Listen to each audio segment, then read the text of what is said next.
Section 4. You will hear a part of a student's presentation about the range of different species found in the world's oceans. First, you have some time to look at questions 31 to 40.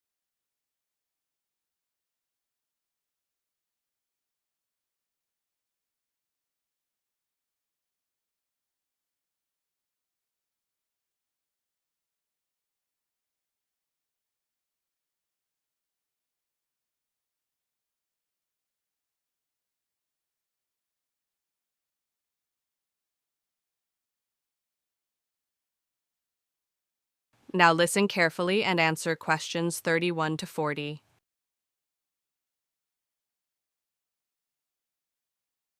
I've been researching marine biodiversity, in other words, the variety of living species that inhabit our oceans. Around 2 decades ago, scientists introduced the concept of what they called biodiversity hotspots. These are regions with an exceptionally high variety of species. One well-known example on land is Madagascar.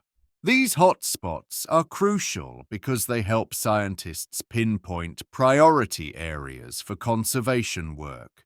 While identifying them on land is relatively straightforward, knowledge about species diversity and distribution in the oceans used to be very limited, and no one was certain if similar hotspots existed underwater. That changed in 2005, when a Canadian marine biologist named Boris Worm examined fishing industry data on ocean species. He identified 5 main hotspots for large marine predators such as sharks and compared what they had in common. He expected them all to have abundant food, but to his surprise, this was only the case for 4 of them. The 5th had quite a low food supply. Instead, what all these areas shared was relatively warm water at the surface, even when deeper waters were much cooler. This appeared to play a role in supporting a wide range of these large predators. However, temperature alone wasn't enough. Worm also found that these areas needed to contain sufficient oxygen to sustain the high energy needs of such fish. 2 years later, in 2007, a researcher called Lisa Balance, working in California, began searching for ocean hotspots as well, but for marine mammals, like seals and whales. She identified 3 such locations, and all were situated where different ocean currents meet. These boundary zones tend to have high concentrations of plankton, which form the base of the food chain for many marine species.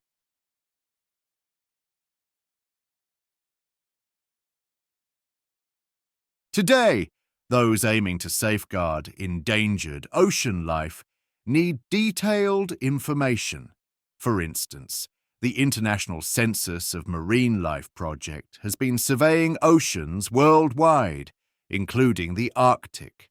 One remarkable discovery there was the presence of numerous species living beneath the ice, sometimes under layers as thick as 20 meters. Many of these species had never been recorded before, and even certain species of octopus were found in such extreme conditions. Meanwhile, other scientists in the same project, focusing on deep-sea habitats, found dense communities of species clustered around underwater volcanoes, drawn by the warmth and nutrient-rich waters. Yet, the scale of threat to each species remains uncertain. The Global Marine Species Assessment is working to compile a list of endangered ocean species, based on factors such as population size, geographical range, and the rate of decline in numbers. So far, they have assessed about 1,500 species, but their goal is 20,000. For every species studied, they create a map of its distribution, which will eventually reveal not only where most species are located, but also the regions where they face the greatest danger. As for protecting marine biodiversity, several measures are suggested. First, more marine reserves should be designated to protect vulnerable species. Second, migration corridors need to be established for creatures like leatherback turtles, which roam the open ocean but come ashore to nest along the American coast. In addition, fishing quotas must be reduced to prevent overfishing of at-risk species. Lastly, the issue of bycatch, when fishing vessels unintentionally capture species they do not want, must be addressed. These animals are usually thrown back, often dead or dying. If fishing boats used more selective equipment so that only fish intended for consumption were caught, much of this problem could be avoided. You now have 10 minutes to transfer your answers to the answer sheet.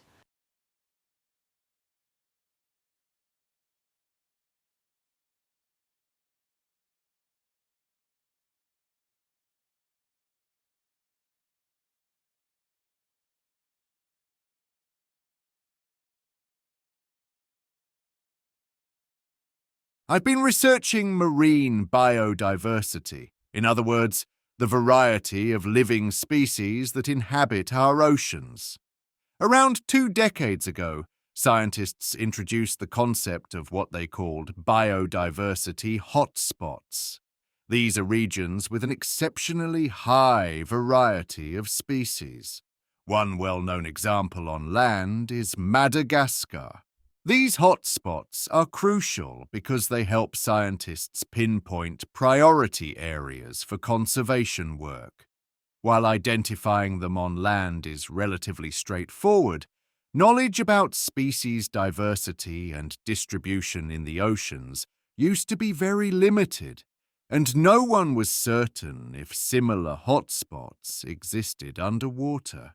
That changed in 2005, when a Canadian marine biologist named Boris Worm examined fishing industry data on ocean species. He identified 5 main hotspots for large marine predators such as sharks and compared what they had in common. He expected them all to have abundant food, but to his surprise, this was only the case for 4 of them. The 5th had quite a low food supply. Instead, what all these areas shared was relatively warm water at the surface, even when deeper waters were much cooler. This appeared to play a role in supporting a wide range of these large predators. However, temperature alone wasn't enough. Worm also found that these areas needed to contain sufficient oxygen to sustain the high energy needs of such fish. 2 years later, in 2007, a researcher called Lisa Balance, working in California, began searching for ocean hotspots as well, but for marine mammals, like seals and whales. She identified 3 such locations, and all were situated where different ocean currents meet. These boundary zones tend to have high concentrations of plankton, which form the base of the food chain for many marine species.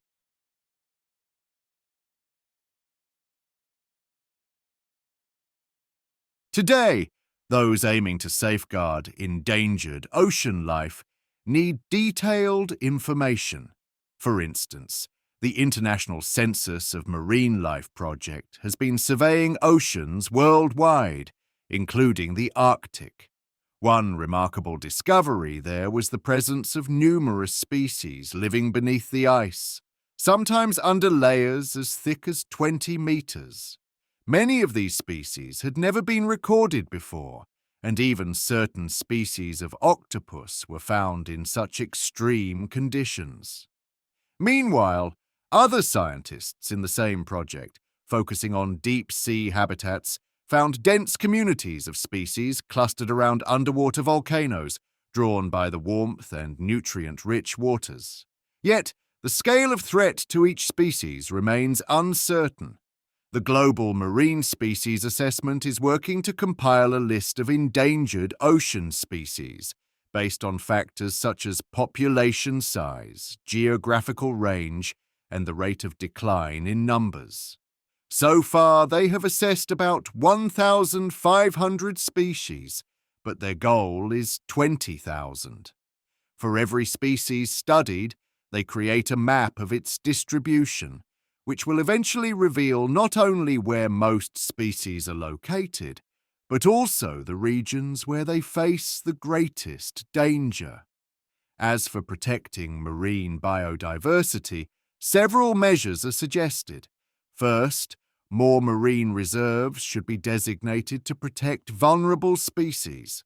Second, migration corridors need to be established for creatures like leatherback turtles, which roam the open ocean but come ashore to nest along the American coast.